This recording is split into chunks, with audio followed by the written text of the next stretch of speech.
आप सभी का स्वागत है।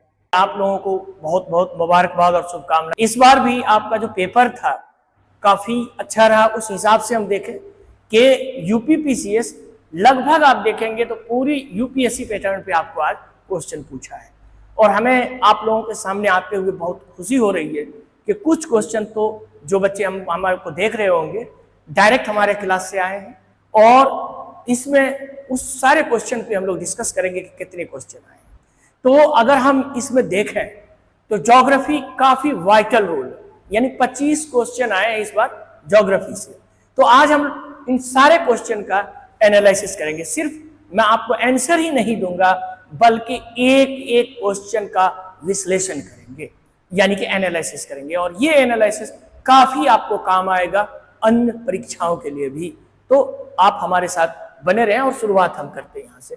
तो हम यहाँ देखें तो ये मुख्यतः हमारा उत्तर प्रदेश पीसीएस था और इसकी जो परीक्षा थी ये आज थी यानी कि 12 अक्टूबर को थी और इसमें हम आपको आंसर की देंगे इस प्रीलिम्स का और पूरा डिटेल एनालिसिस के साथ देंगे यानी विद डिटेल्ड एनालिसिस की जो आपको मिलेगा। तो चलिए यहाँ से हम शुरुआत करते हैं और देखते हैं कि क्या क्या क्वेश्चन हुआ। इसमें हम लोग जो शामिल किए हैं तकरीबन समझिए जो 150 में से 70 क्वेश्चन सिर्फ ये 4 टॉपिक से आए: geography, ecology environment, science and tech and current affairs. यानी इसको हम हिंदी में कह सकते हैं भूगोल, पारिस्थितिकी, पर्यावरण और तकनीक और करंट अफेयर्स। तो ये करंट अफेयर्स, तो इन सारे क्वेश्चन जो 70 का 70 क्वेश्चन है इसका हम एनालिसिस करेंगे जिसमें सबसे ज्यादा यानी 25 क्वेश्चन जो है वो ज्योग्राफी यानी कि आपके भूगोल से आए हैं। तो चलिए देखते हैं कि कितने कितने क्वेश्चन कहाँ से आए। तो ये क्वेश्चन जो है ये क्वेश्चन सेट हमारे पास आया था, किसी बच्चे ने भेजा था, तो ये क्वेश्चन है।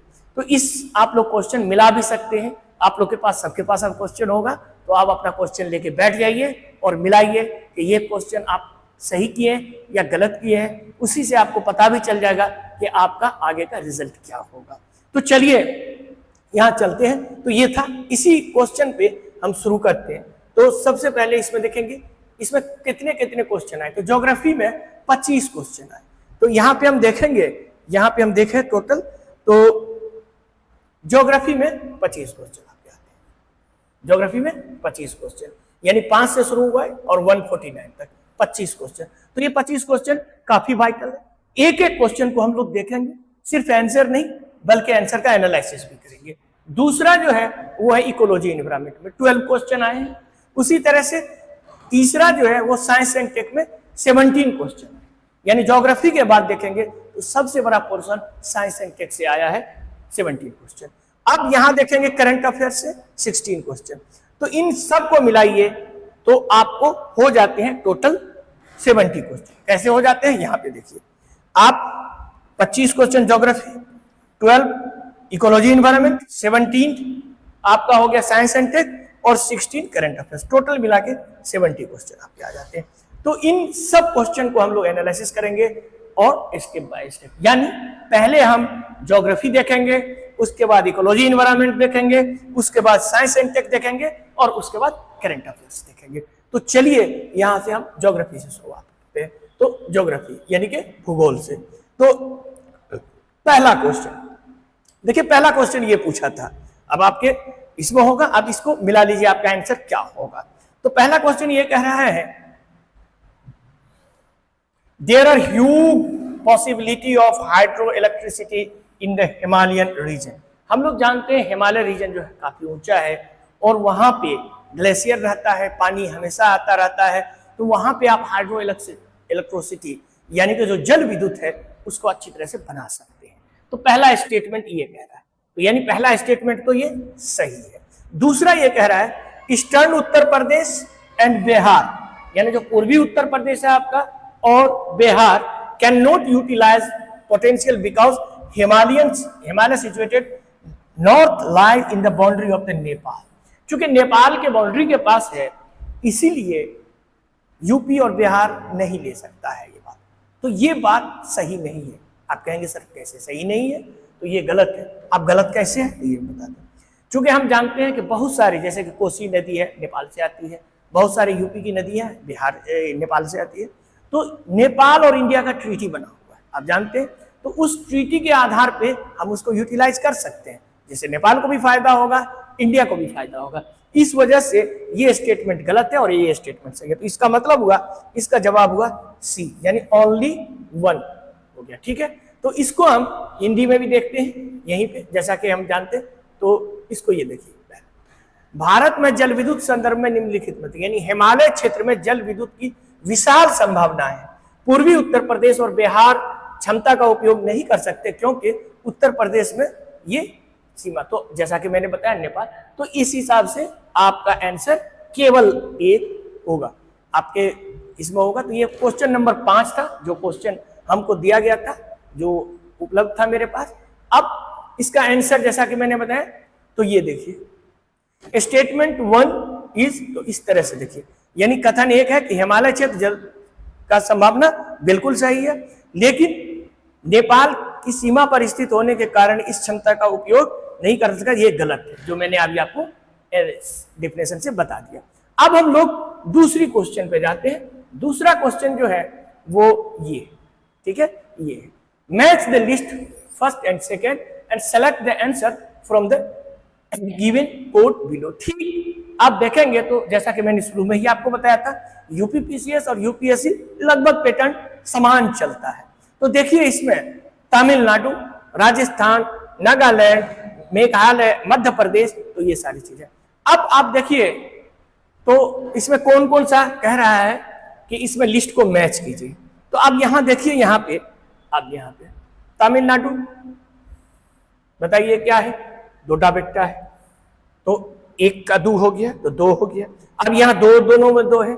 अब आप देखेंगे राजस्थान, राजस्थान में हम लोग जानते हैं गुरु शिखर है, तो बी का 3, तो बी का 3 यहां भी है। अब हम लोग देखेंगे नागालैंड और फिर मध्य प्रदेश, ठीक है। तो अब हम देखेंगे कि मध्य प्रदेश कहां है, धूपगढ़ और सारामती। तो अब यहां देखेंगे नागालैंड है, ये सारामती, सी का 4, तो सी का 4 हो गया, यानी 2, 3, 4 ये वाला सी आंसर हो गया इसका, ठीक है। तो इसका आंसर आपका सी हो गया। इसको हम आगे हिंदी में भी देख लेंगे और आपको इसका ये, ठीक है।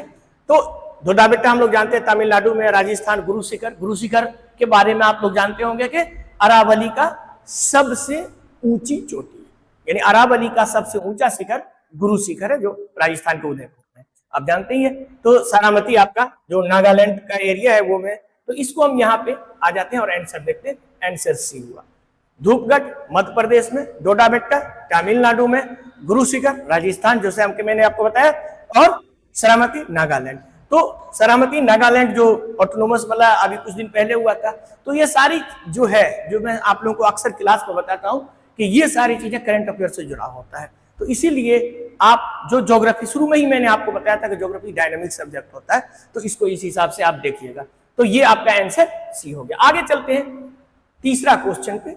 तीसरा क्वेश्चन ये पूछा था, arrange the following state of India ascending order on the basis of their area, select correct answer from the code given below. यानी ये कह रहा है ये आपको कि इनका जो क्षेत्रफल है उसकी दृष्टि से गिरते हुए क्रम, मतलब उठते हुए, असेंडिंग यानी उठते हुए क्रम, यानी सबसे छोटा वाला जो होगा वो पहले होगा और सबसे बड़ा सबसे ऊपर, यानी असेंडिंग, यानी कि चढ़ता हुआ क्रम, उसको असेंडिंग कहते हैं, ठीक है। तो अब देखिए हरियाणा है, हिमाचल है, पंजाब है, उत्तराखंड है। तो अब आप यहाँ पे देखेंगे तो सबसे पहले आपका हरियाणा होगा, एक, तो एक हो गया, ठीक। उसके बाद पंजाब होगा, पंजाब सही हो गया। उसके बाद है आपका देखेंगे तो उत्तराखंड है, ठीक है। और उसके बाद है आपका हिमाचल सबसे बड़ा, तो इसका आंसर सी है, ठीक है। तो इसका आंसर आपका सी है। आगे चलते हैं हम लोग, देखते हैं। तो फिर वही हरियाणा, हिमाचल, पंजाब, इसको बोल रहा है आपको कि किस क्रम में, यानी बढ़ते हुए क्रम में, यानी सबसे छोटे को पहले, सबसे बड़े को बाद में रखेंगे। तो ये 28वां क्वेश्चन था आपका, यहाँ पे आंसर सी, जैसा कि मैंने आपको बताया। यहाँ देखिए हरियाणा जो है 44,212 स्क्वायर किलोमीटर है, ठीक है, नंबर 1 पे। नंबर 2 पे पंजाब है 50,362। नंबर 3 पे आपका यूके यानी कि उत्तराखंड है 53,483 और हिमाचल प्रदेश है 55,000। तो अब हल्का फल्का अंतर है, लेकिन आप ये समझिए सबसे छोटा हरियाणा, उससे बड़ा पंजाब, उससे बड़ा उत्तराखंड, उससे बड़ा हिमाचल। तो ये आपका हो गया। चलिए अब आगे हम लोग देखते हैं, चौथा क्वेश्चन पे आते हैं। चौथा question, Suez canal collect with the following. अभी जस्ट हमने अपने बच्चों को जस्ट क्लास में सुएज कैनाल और पनामा कैनाल के बारे में आप लोगों को बताया था, नेविगेशन कैसे कम हुआ, सारी किस्सा भी बताया था आप लोगों को, पनामा कैनाल कैसे बना, सुएज कैनाल कैसे बना, सुएज का राष्ट्रीयकरण क्या हुआ, ये सारी चीजें हैं जो सुएज कैनाल। तो Suez canal connect the following, Atlantic ocean, red sea, Mediterranean sea, Indian ocean. तो अगर हम देखेंगे तो सुएज कैनाल क्या है, एक तरफ आप देखेंगे यहाँ पे मेडिटेरेनियन सी, यहाँ पे आप देखेंगे अफ्रीका का इस तरह से, है ना, यहाँ ये क्या है मेडिटेरेनियन सी, और ये क्या है रेड सी है। तो रेड सी और मेडिटेरेनियन सी, यानी कि मेडिटेरेनियन सी और रेड सी, दो और तीन देखिए कहाँ है, 2 और 3 यहाँ है, टीएन से। तो इसका जवाब हो गया डी। तो यही फिर हिंदी में, यानी यहाँ पे देखिए सुएज नहर निम्नलिखित में से किन्हें जोड़ती है, अटलांटिक, लाल सागर और भूमध्य सागर और हिंद महासागर। तो भूमध्य सागर और लाल सागर को जो मैंने अभी मैप पे आपको दिखाया। तो चलिए इसको हम यहाँ चलते हैं, ये आंसर इसका डी। अब आगे चलते हैं 5वां क्वेश्चन पे। तो 5वां क्वेश्चन है, Gobi desert is spread across which of the following country, यानी गोबी का जो रेगिस्तान है वो कहां से कहां तक फैला हुआ है, Mongolia, China, Russia, Kazakhstan. Select the correct answer को गिवन को दियो। Only 1, 2 and 4, only 1 and 2, only 1, 2 and 3। तो इसका जवाब आपका क्या हो जाएगा, यहां देख लीजिए, जो गोबी का डिजर्ट है वो आपको मंगोलिया में सबसे ज्यादा, और फिर दूसरा चाइना पे, रसिया में नहीं है, कजाकिस्तान में नहीं है। तो ये 2 ही है जहां आपको गोबी का डिजर्ट है। और ये सब जब जानते हैं, जब आप लोग का एग्जाम होता है तो मैं आप लोगों को कहता हूं कि मैप क्लास जरूर कीजिएगा। मैप क्लास से क्वेश्चन आते ही आते हैं, चाहे यूपीपीसीएस हो चाहे आईएएस का एग्जाम हो, सारे में आएंगे आपके क्वेश्चन। तो ये अब इसका आंसर हो गया 1 and 2 ओनली, तो बी इसका जवाब हो गया। आगे चलते हैं इसी में हिंदी में। गोबी मरुस्थल निम्नलिखित में से कौन कौन से देश में फैला है, मंगोलिया, चीन, रूस, कजाकिस्तान। नीचे दिए गए कूट का सही उत्तर चुनिए, केवल 1, 2, 3, 4। तो केवल 1 और 2 जैसा कि मैंने बताया। और चलिए इसका आंसर हम लोग, तो यहां देखिए इसका आंसर हो गया बी। अब देखिए यहां, देखा आपने, ये है गोबी का डिजर्ट।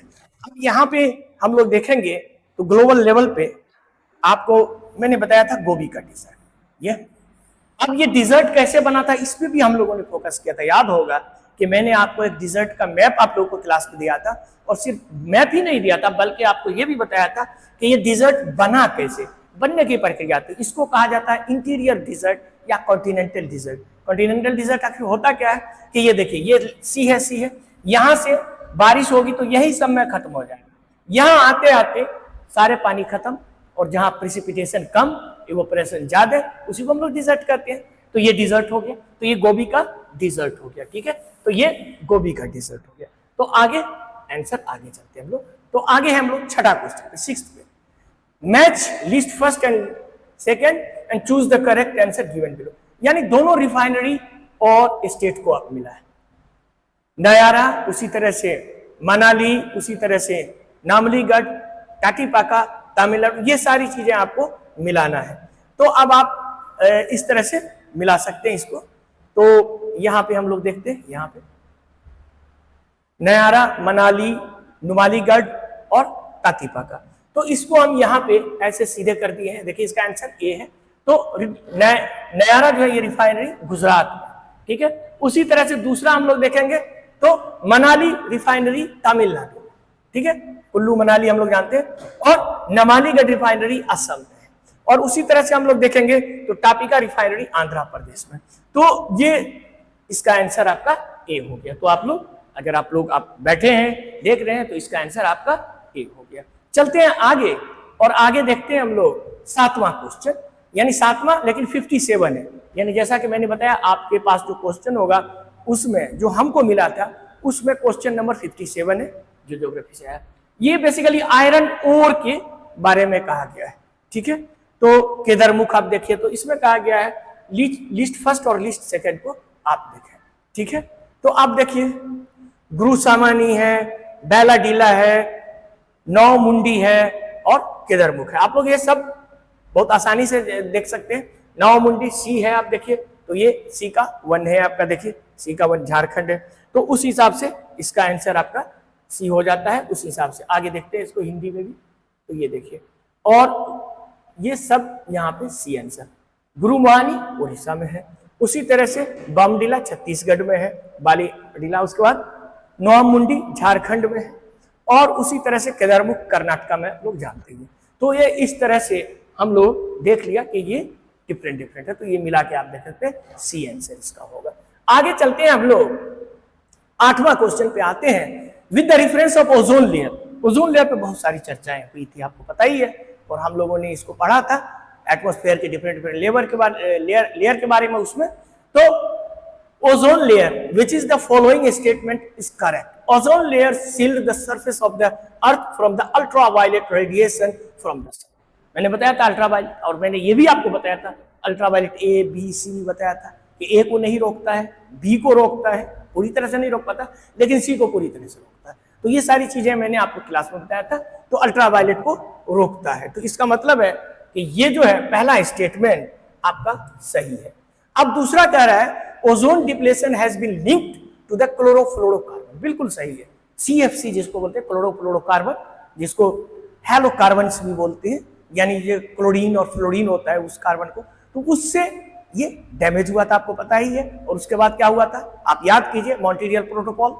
तो ये सारे प्रोटोकॉल्स हुए जिससे सफलता मिली, और ये पहली ऐसी ट्रीटी थी UN की जिसको सफलता हासिल हुई, और 2020 में लगभग ओजोन क्षेत्र जो था वो लगभग बंद हो गया, जो अंटार्कटिका के ऊपर था।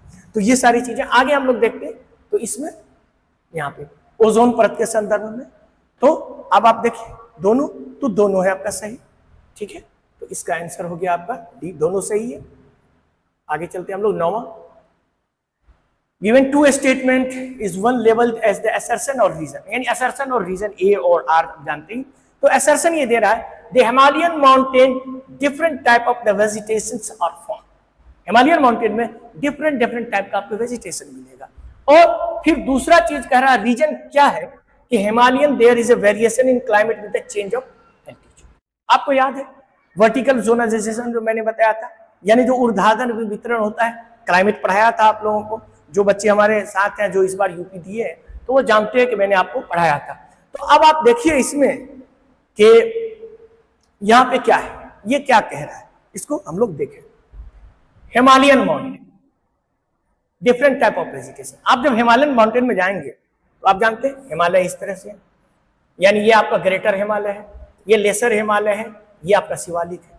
तो शिवालिक के तलहटी में जाएंगे तो अलग तरह का क्लाइमेट होगा, इस रीजन पे जाएंगे तो अलग होगा, लेसर पे अलग, और आप ग्रेटर के पास चले जाएंगे कश्मीर या हिमाचल से उधर आपको उत्तराखंड वगैरह में, तो आपको एकदम आपको अल्पाइन टाइप का क्लाइमेट मिलेगा। तो सब क्लाइमेट मैंने आपको बताया भी था क्लास में, और यही ये पूछ रहा है, तो बिल्कुल सही है।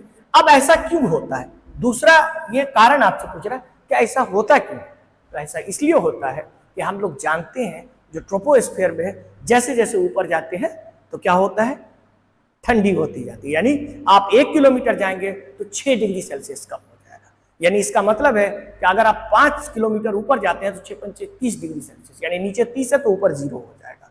तो ये सारी चीजों की वजह से अब आप यहां देखेंगे तो ये आंसर आपका दोनों सही है, यानी वो यहां पे आपका ये हो जाएगा, यानी ए और आर ट्रू। अब यहां पे both A and R true and R is the correct explanation of A. तो इसका आंसर हो गया सी, ठीक है। तो ये सी हो गया। आगे चलते हैं, तो वही है हिंदी में कि यानी दोनों हिमालय पर्वत में विभिन्न, तो ये ऊंचाई के साथ जलवायु, जिसको कहते हैं कि जलवायु का मतलब ऊर्ध्वाधर यानी कि लंबवत इस तरह से फर्क होता है। तो ये भी, अब हम लोग इसका आंसर सी था जो मैंने आपको बता दिया। अब हम लोग देखेंगे 10वां question 10th, which of the following pair is correctly matched. तो ये कौन कौन सा कोल है, कौन कौन सा ये है, और correctly which of the following is are correctly match, कौन कौन सा करेक्टली मैच है। तो झारखंड है, तालचर है, रायगढ़ है, उस तरह से। तो कौन सा सही सुमेलित है, करेक्टली मैच यहां बता रहा है। तो अब देखें, रानीगंज वेस्ट बंगाल सही है ये, मालांग अरुणाचल प्रदेश, तो ये मालोंग जो अरुणाचल नहीं है, ये आपको कहा मेघालय में, मेघालय में, ठीक है। रामगढ़ हम लोग जानते हैं झारखंड में है, तालचर भी उड़ीसा में है, तो ये भी मैच है। इसका मतलब है वन को हटा दीजिए तो 2, 3 और 4, 2, 3 और 4 है। इसी को हिंदी में हम लोग देख लें यहाँ पे, ठीक है। और चलिए इसको हम यहाँ पे देख लेते हैं। ए आंसर हो गया इसका मतलब, मेघालय में है ये मालेगांव, रानीगंज वेस्ट बंगाल है, रामगढ़ जानते हैं, रामगढ़ झारखंड में है, जो झारखंड वाले हों वो रामगढ़ है आपका। उसी तरह से तालचर उड़ीसा में है। तो ये इस तरह से आगे चलते हैं हम लोग। तो आगे देखते हैं 11वां क्वेश्चन। 11वां में है वही असर्शन रीजन पे पूछा गया है फिर, और ये असर्शन रीजन जैसा कि मैंने बताया कि एक आपको कारण दे रहा है और कथन उसका किया वो सही एक्सप्लेनेशन उसको कर रहा है या नहीं कर रहा है। तो हम यहाँ पे देखेंगे कि असर्शन ये क्या बोल रहा है, यहाँ पे हम लोग देखते हैं। यहाँ पे अब ये कह रहा है Himalaya form source of several large perennial, यानी जो सालों भर 12मासी नदी है उसके कई बड़े 12मासी नदी के हिमालयन सोर्स है। इवन आप समझिए जो हिंदू कुश हिमालय यानी हिमालय और हिमालय के पार, उसको वाटर टावर ऑफ एशिया कहा जाता है। वाटर टावर ऑफ एशिया का मतलब ये हो गया कि चाहे वो चीन हो, इंडिया हो, पाकिस्तान हो, बर्मा हो, बांग्लादेश हो, सबको पानी सप्लाई करता है एशियन कंट्री को। ढेर सारी नदियां जाती है, सेवरल रिवर्स है। तो ये बात तो सही है बिल्कुल। अब कह रहा है higher range of the Himalayas snow covered through out the year. तो हिमालय इतना ज्यादा ऊंचा है, जैसा कि मैंने बताया, जैसे वर्टिकल डिस्ट्रीब्यूशन होगा तो आप होगा, तो जैसे हिमालय इतना ऊंचा है इस वजह से वहां सालों भर बर्फ जमी रहती है। बिल्कुल सही है ये भी, क्योंकि ये बर्फ जमी रहती है और ये ग्लेशियर ऐसा स्रोत होता है जिससे सालों भर उसमें पानी आता रहता है। इसीलिए तो इसको नाम हिमालय पड़ा। हिम जोड़ आलय, हिम का मतलब बर्फ, आलय का मतलब आश्रय, जहां रहता हो तो हिमालय। तो ये आप समझ लीजिए। तो इसका मतलब है both A and R true, R is the correct explanation. ये भी आपका सही हो गया और इसका जवाब सही, ठीक है। तो आगे चलते हैं। अच्छा, इसका हिंदी ये है वही कि हिमालय अनेक बड़ी सतत वाहिनी नदी, यानी सतत वाहिनी यानी जो 12मासी नदी होती है, हमेशा चलती रहेगी, कभी सूखेगी नहीं। ये उसी तरह से हिमालय ऊंची पर्वत श्रेणियां और हिमाच्छादित है, यानी आप जानते हैं कि हिमपात जो होता है, प्रेसिपिटेशन पढ़ाया है आप लोगों को, आप लोग जानते हैं ये सारी चीजें। तो इसीलिए इसका आंसर सी है, यानी दोनों सही है और दोनों सही व्याख्या भी करता है। आगे चलते हैं हम लोग इसका आंसर, तो इसका आंसर सी। आगे चलते हैं अब 12 यानी कि 12 question. With the reference of Brazil which of the following statement is are correct. ये पूछ रहा है कि ब्राजील के संदर्भ में निम्नलिखित में से कौन से कथन सही है, सही है। अब ये कह रहा है यहाँ पे आपको इक्वेटोरियल, यहां कह रहा है कि जो ब्राजील में इक्वेटोरियल रेन फॉरेस्ट, हम लोग जानते हैं अमेजन फॉरेस्ट के बारे में आप लोगों ने सुना होगा। ये अमेजोन नहीं जो आपका ये होता है, ये अमेजोन ट्रॉपिकल रेन फॉरेस्ट है, ठीक है, इसके बारे में। तो ये ब्राजील में किस नाम से जाना जाता है, यानी उसको क्या कहते हैं, सेल्वास, है ना। तो ये बात बिल्कुल सही है कि जो ब्राजील का रेन फॉरेस्ट है उसको सेल्वास कहा जाता है ना। तो सेल्वास आपको कहा जाता है। लेकिन यहां पर दूसरा स्टेटमेंट ये दे रहा है, दो स्टेटमेंट है यहां पर। Dark black coloured fertile land, यानी कि काला मतलब गहरा काला रंग की जो फर्टाइल लैंड है, यानी जो उपजाऊ जमीन है, उसको क्या कहा जाता है, टेरा रोक्सा, टेरा रोक्सा कहा जाता है। क्या दोनों में कौन सही है? तो पहला मैंने बताया कि सेल्वास जो है ये सही माने में इसको जो रेन फॉरेस्ट में जो आप ब्राजील अगर जाएंगे तो उसके लोकल ब्राजील काफी उसका देखेंगे तो पूरा अमेजन बेसिन काफी बड़ा है, वहां आपको घने जंगल मिलेंगे। तो वहां उस तरह का काफी आप लोगों ने मूवी में भी देखा होगा इस सीन को, तो वो उसको सेल्वास, ये हम आपको दिखाएंगे, यहाँ भी दिखाएंगे। तो ये सही है, पहला तो सही है। अब दूसरा टेरा रोक्सा, ये गलत है। टेरा रोक्सा जो है ये ब्लैक नहीं होता है, ये पर्पल कलर का होता है। यानी बैगनी कलर का होता है, जिस तरह का हमारा ये शर्ट है उस तरह से, ठीक है। तो पर्पल कलर का होता है। असल ये जो है पुर्तगीज भाषा में टेरा रोक्सा का अर्थ ही होता है पर्पल कलर, ठीक है। तो मिट्टी ही पर्पल कलर का होता है, इस वजह से इसका नाम टेरा रोक्सा है। तो दूसरा गलत है। तो इसका मतलब है ओनली वन, तो ओनली वन मतलब सी, इसका जवाब आपका सी है, ठीक है। इसको हम हिंदी में भी देख लेंगे, चलिए। और फिर ब्राजील के संदर्भ में निम्नलिखित कथनों में से कौन से सही है? ब्राजील भूमध्य रेखीय वर्षा वनों में सेल्वा कहते हैं, बिल्कुल सही है। यहाँ गहरे काले रंग की उपजाऊ भूमि को टेरा रोक्सा कहते हैं, ये गलत है। ये गहरे काले नहीं होते, ये पर्पल कलर के होते हैं। तो इसका जवाब हो गया आपका केवल सी।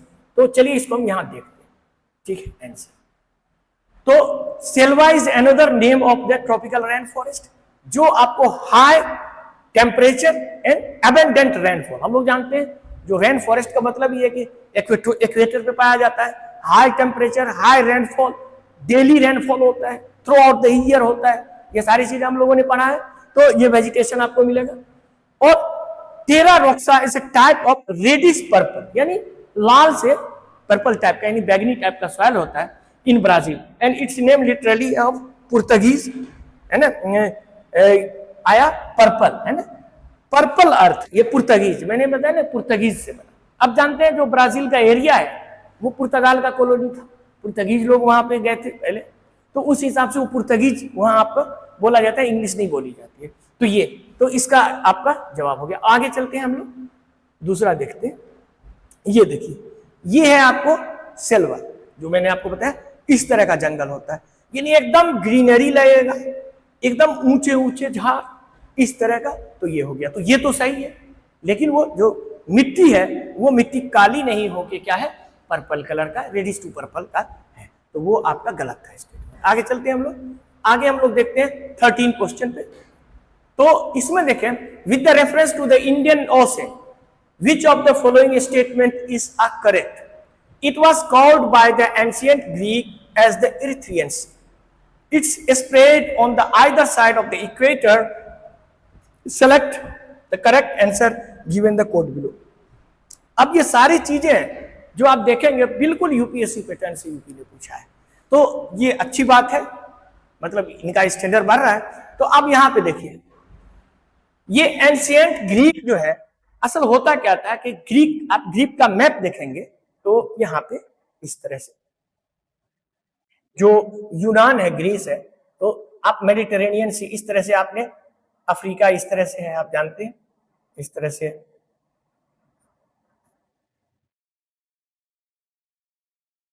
अफ्रीका ये है आपका, और ये आपका ये यूरोप वाला है, और ग्रीस यहाँ पे। तो ग्रीस जब भी इंडिया की तरफ आता था इस तरह से, तो इंडियन, अरबियन, ये सी, और ये जो है ये क्या है, रेड सी है। बेसिकली लाल का अर्थ ही इरिथ्रियन होता है ग्रीक भाषा में, इरिथ्रियन से, तो ये लाल। अब ये और अरब सागर ये सब, और ये सब क्या इंडियन ओशन का पार्ट है, तो इसको पहले वो इरिथ्रियन, आपको याद होगा, आप लोग जो इतिहास पढ़ते होंगे, तो पेरिप्लस ऑफ द इरिथ्रियन सी, तो उसमें बनाया गया है कि ये सारे इंडियन ओशन वो आते थे, ये ग्रीक लिखते थे, तो एंशिएंट ग्रीक में ये करते थे, तो ये पहला तो सही है। अब दूसरा है कि ये इक्वेटर के दोनों साइड, तो आप मैप देखेंगे, जैसा कि मैं यहाँ आपको इंडियन ओशन है, ये देख रहे हैं, तो ये इंडियन ओशन, तो ये इक्वेटर, इक्वेटर के इधर भी है, इक्वेटर के इधर भी है, दिखाई दे रहा है, तो ये भी सही है आपका, तो यानी इधर भी है, इधर भी है, यानी इक्वेटर के बोथ साइड में आपका इंडियन ओशन है, तो ये इंडियन ओशन के बारे में सही है। तो अब आपने जाना कि ये दोनों स्टेटमेंट आपका सही है, तो इसका मतलब हो गया, इसका आंसर हो गया आपका डी। तो 13 का हो गया डी, यानी 86 है। वैसे आप जो इसमें देखेंगे जो आपके क्वेश्चन है उसमें 86 है, लेकिन यहाँ 13 है, तो 13 में 86 है, मतलब यानी अभी तक 13 क्वेश्चन हम लोग हल कर चुके हैं। तो ये भूमध्य रेखा के दोनों तरफ फैला हुआ है, यूनानियों ने इसको इरिथ्रियन सी कहा था, यानी इरिथ्रियन लाल सागर का। तो अब एंशिएंट ग्रीक जो मैंने बताया था इरिथ्रियन सी, जो आप जानते हैं कि पर्शियन गल्फ, ये सबको वो इरिथ्रियन सी कहते थे, और यही है पेरिप्लस ऑफ द इरिथ्रियन सी। तो ये आप आगे चलते हैं हम लोग, अब आगे देखते हैं ये क्वेश्चन आगे 14 पे, 14 क्वेश्चन। तो 14 क्वेश्चन में फिर से लिस्ट मिलाने के लिए कहा गया, ठीक है। तो अब देखिए एप्लिसियन माउंटेन, यहां पे देखिए क्या क्या है, एप्लेशियन माउंटेन के बारे में आप जानिए, कहाँ है? यूनाइटेड स्टेट्स में, आप जानते हैं जो यूनाइटेड स्टेट का ईस्ट और नॉर्थ वाला पार्ट वाला है वहां वाला। उसी तरह से लंकाशायर, लंकाशायर हम लोग जानते हैं कहाँ है, आप देखेंगे इंग्लैंड में। तो पहला हो गया ए 4 और 1, 4 और 1। अब देखेंगे रूट, रूट जानते हैं हम लोग जर्मनी में। तो 4 1 2 2 हो गया, तो आंसर हो गया आपका बी। और उसके बाद कुजाबास, कुजाबास जो है ये रसिया में, और रसिया में कुजाबास कहाँ है आप लोग जानते हैं? ये साइबेरिया में। जो मैंने पहले बताया था कि वेगनर ने बताया था कि प्लायो क्लाइमेट के आधार पे कि जो साइबेरिया एरिया है जो नॉर्दर्न, वहां कोयला क्यों पाया जाता है, इन सबको उन्होंने लिखा था कॉन्टिनेंटल ड्रिफ्ट में, आपको याद होगा जो हमारे स्टूडेंट हैं। तो इस सारे चीजों को आप मिला लीजिए तो आपका आंसर बी हो गया। ठीक है, आगे चलते हम लोग।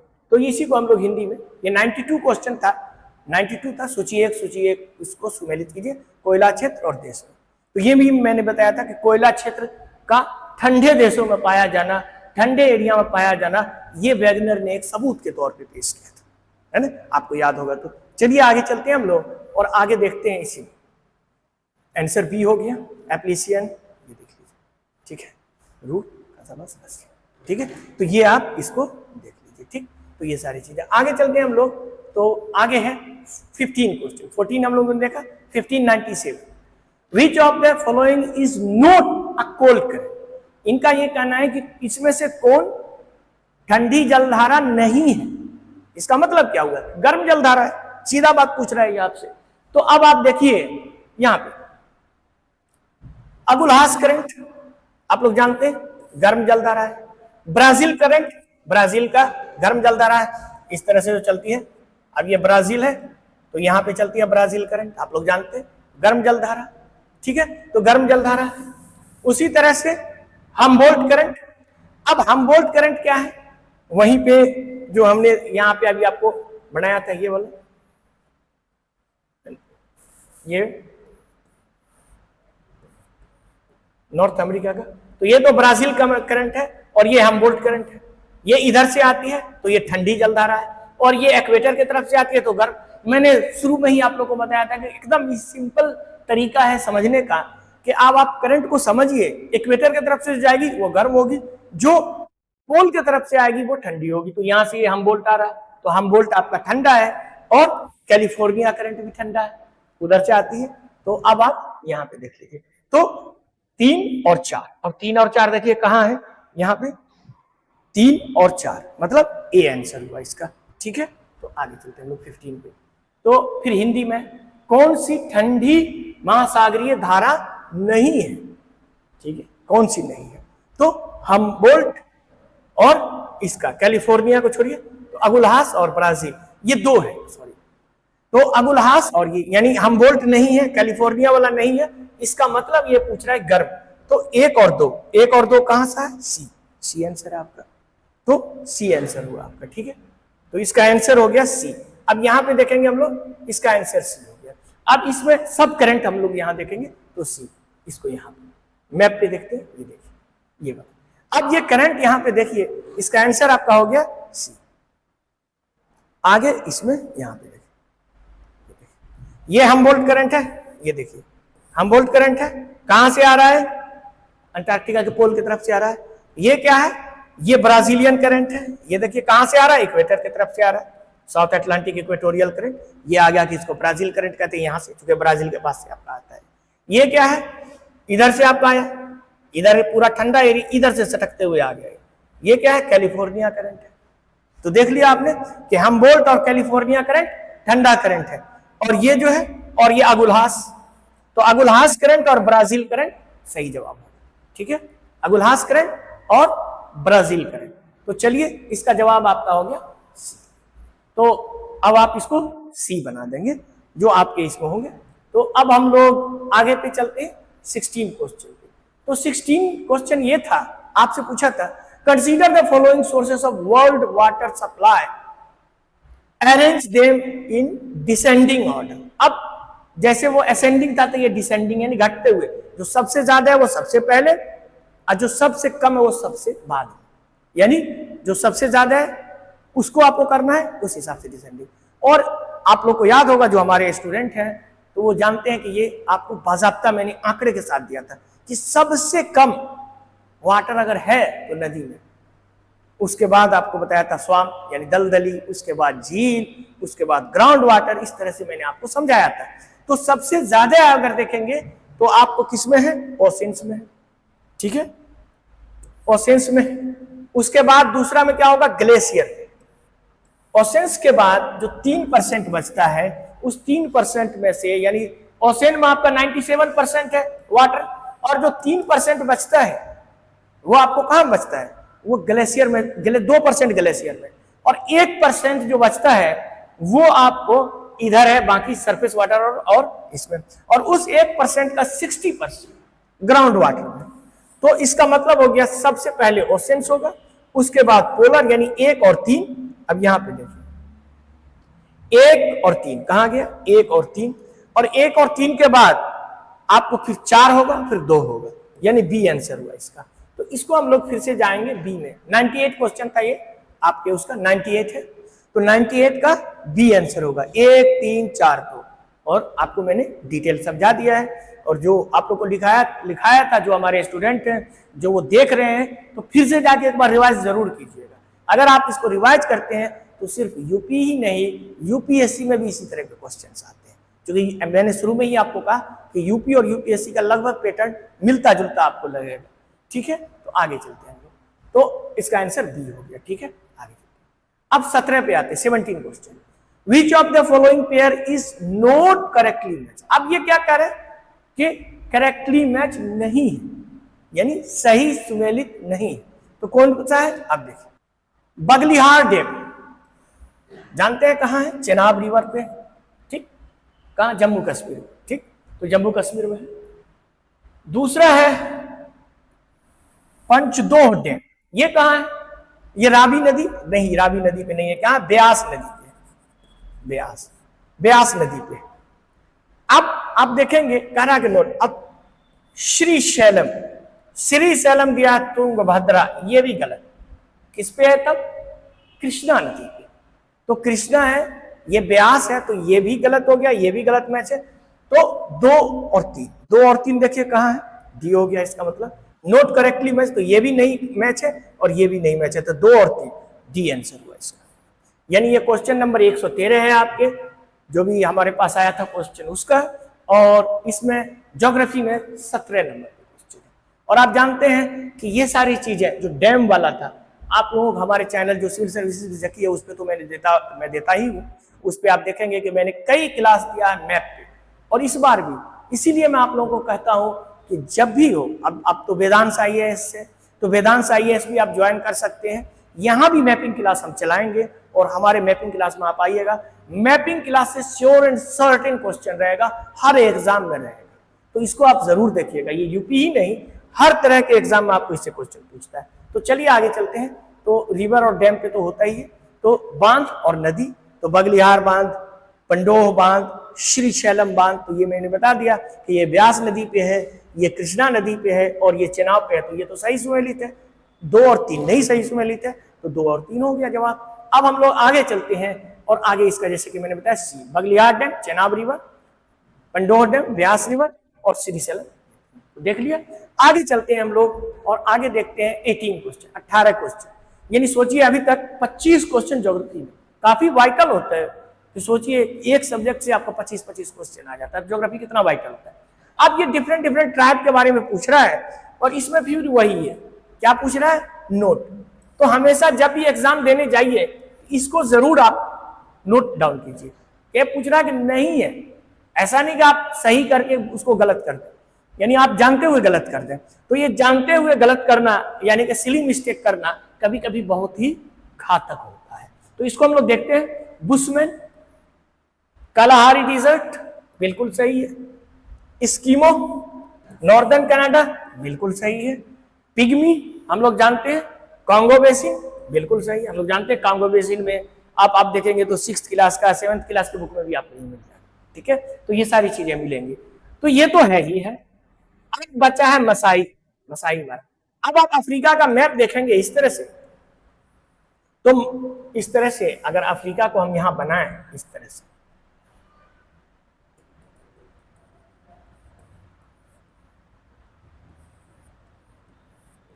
ये अगर अफ्रीका है आपका, अफ्रीका, तो मसाई मारा यहाँ, तो ये क्या है, पूर्वी अफ्रीका, ये पश्चिमी अफ्रीका है, तो ये क्या है, पूर्वी अफ्रीका, ईस्टर्न अफ्रीका है। तो अब आप इसका जवाब होगा ये वाला, 4 वाला गलत है। ये क्या है, वेस्ट नहीं होगी, अगर ईस्ट होता तो ये सही हो जाता। तो इसका मतलब ओनली 4 ये जवाब है, ठीक है, ओनली 4। आगे देखते हैं इसमें फिर हिंदी में, ये देखिए, ठीक है, पश्चिमी अफ्रीका, तो ये गलत है।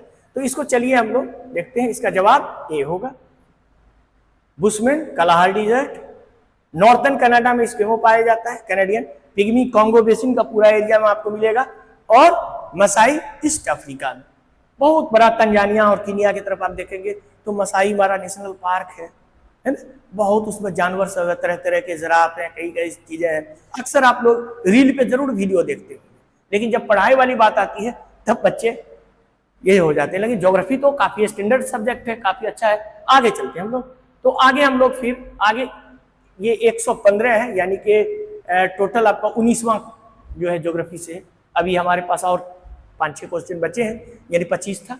तो ये अब इसमें 115 क्वेश्चन है उसका। अब रिवर पूछ रहा है, following river is not correct. अब फिर यहां भी यही कह रहा है कि ये नहीं सुमेलित है, नॉट करेक्टली मैच ये कह रहा है, ठीक है, नॉट करेक्टली, ये हमेशा देखिए, नॉट करेक्टली मैच। अब यहां पे देखिएगा, ठीक है, बुडापेस्ट डेन्यूब नदी के सही है, बिल्कुल। बुडापेस्ट क्या है, हंगरी की राजधानी है, जानते हैं हंगरी की राजधानी बुडापेस्ट। अब कोलोन, राइन नदी, कोलोन कहाँ है आप जानते हैं, जर्मनी में है कोलोन, तो जर्मनी, ये भी राइन सही है। न्यू ऑरलैंड, न्यू ऑरलैंड जो है वो मिसूरी दिया है, नहीं, ये मिसूरी नहीं है, ये मिसिसिपी नदी है। वैसे आप जानते हैं अमेरिका में मिसिसिपी मिसौरी एक ही होता है, लेकिन मिसौरी जो है वो आपको काफी उससे ऊपर ही, जैसे कि गंगा और जमुना है। तो अगर आपसे एग्जाम्पल के तौर पे पूछे कि भागलपुर गंगा के किनारे, ठीक है, तो अगर कहते भागलपुर जमुना के किनारे है, तो आप सही होगा, नहीं होगा नहीं, तो वही बात है। तो ये मिसूरी नहीं है, ये मिसिसिपी है, तो ये गलत हो गया। अब हैदराबाद, हैदराबाद हम लोग जानते हैं इंडिया में किस नदी, मूसी नदी पे है ना। मैंने आप लोगों को, जो बच्चे हमारे क्लास में उनको पढ़ाया था, तो याद दिखाया भी था कि मैंने देखी है मैप, मूसी नदी के पास हैदराबाद है, तो ये भी गलत है। तो इसका मतलब नॉट करेक्ट मैच में है 3 और 4। अब 3 और 4 देखिए कहाँ है, 3 और 4 ए जवाब हो गया इसका, ठीक है, इसका जवाब ए हो गया, ठीक है।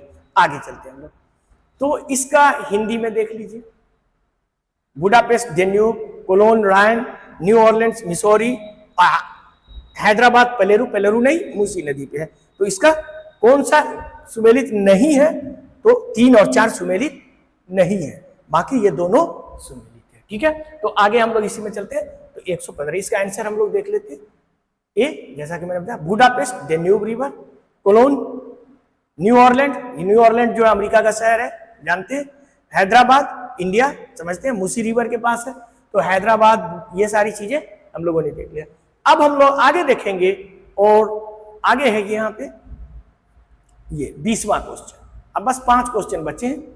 With the reference of the human development index, अभी जस्ट पहले ही कुछ दिन पहले आप लोगों को ह्यूमन ज्योग्राफी में मैंने पढ़ाया ह्यूमन डेवलपमेंट इंडेक्स।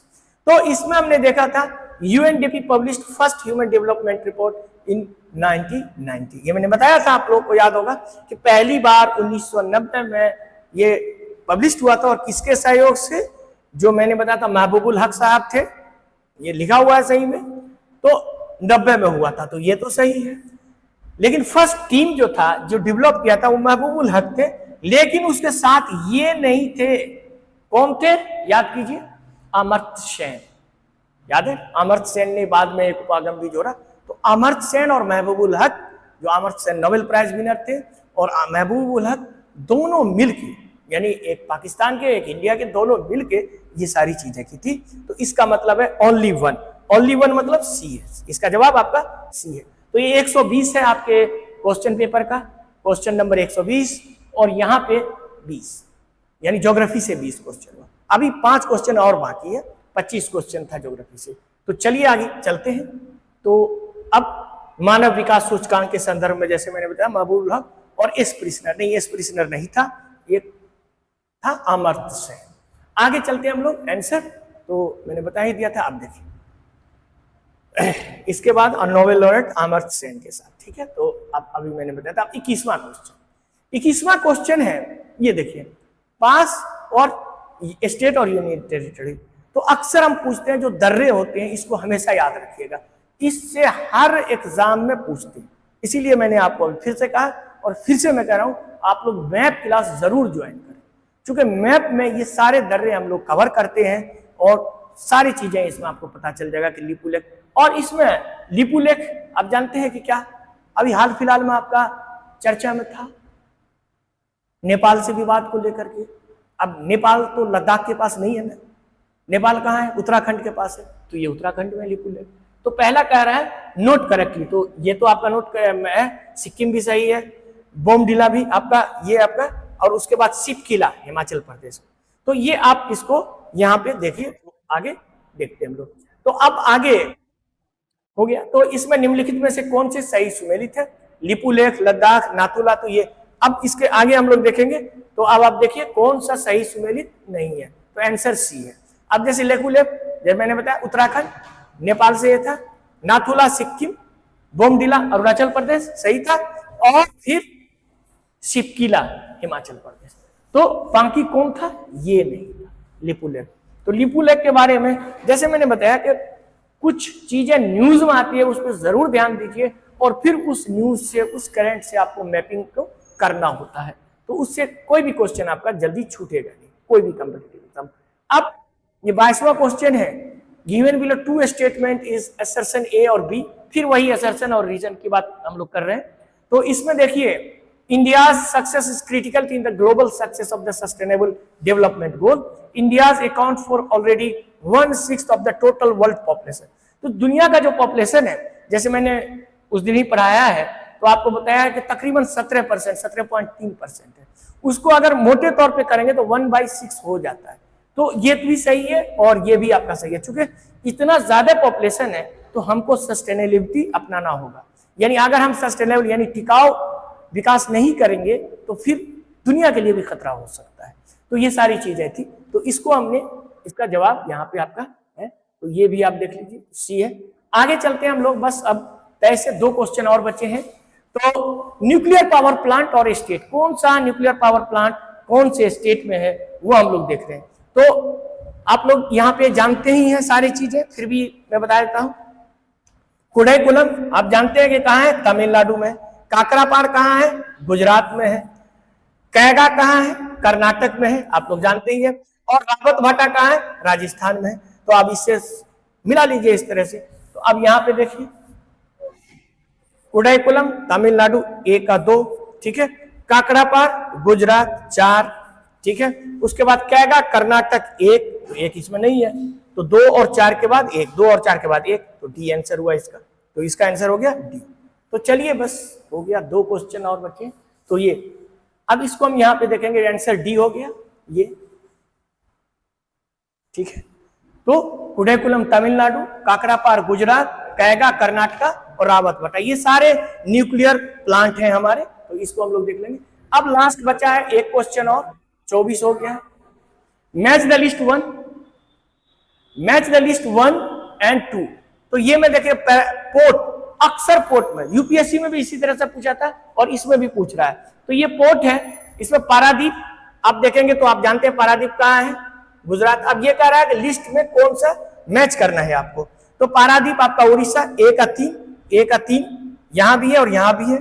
यहां भी हम लोग देख लेते हैं, 1 मिनट, यहां भी हम लोग देख लें यहाँ पे। तो 1 का 3 यहां भी है, यहां भी है। अब जानते हैं तुतिकोरिन, तुतिकोरिन तमिलनाडु में बी का 1 यहां भी है, यहां भी है।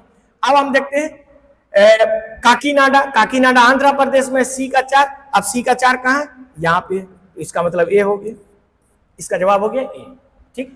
अब 24, ठीक है, वही पत्तनम है, यानी कि जो उसका है,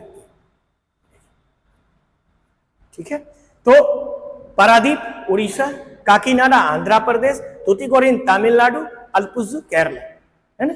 तो ये अब आगे चलते हैं, लास्ट क्वेश्चन है हमारा 25वां, यानी 25 ज्योग्राफी से पूछा है और ये काफी जो 25वां क्वेश्चन था, और ये जो 25वां क्वेश्चन था ये काफी इंपॉर्टेंट है। और इसको हम लोग यहाँ पे देखते हैं। ठीक, तो ये 25वां क्वेश्चन, 25वां क्वेश्चन। अब देखिए इसमें कह रहा है following river fall into the Arabian sea, अरब सागर में गिरने वाली कौन सी नदियां हैं। अब यहां देखिए पेरियार, पेन्नार और पालार। तो पेरियार तो गिरता है, पेन्नार और पालार जो है ये आपको गिरता है बंगाल की खाड़ी में। अगर हम इस तरह का मैप बनाएं, आप जानते हैं इंडिया में, तो ये आपका केरल स्टेट है और ये यहाँ पे, तो केरल से निकलती है कौन सी, पेरियार, ये पेरियार है। और इधर आपका ये क्या है, ये पेन्नार है और ये पालार है, ये दोनों, ये रिवर। तो ये पेन्नार, ये पालार और ये, तो इस हिसाब से आपका सिर्फ और सिर्फ ओनली वन होगा, बी आंसर होगा इसका। आगे हम देखते हैं इसी का हिंदी वर्षन, ये देखिए, ये पेरियार, पेन्नार, पालार, तो ये आपका हो गया। तो इस आंसर बी, केवल एक, तो केवल एक, सिर्फ पेरियार को गिरता है अरब सागर में, बाकी ये आपको बंगाल की खाड़ी में गिरती है। तो इसका आंसर है, और ये देखिए मैप, ये बना, ये मैप देखिए यहाँ पे।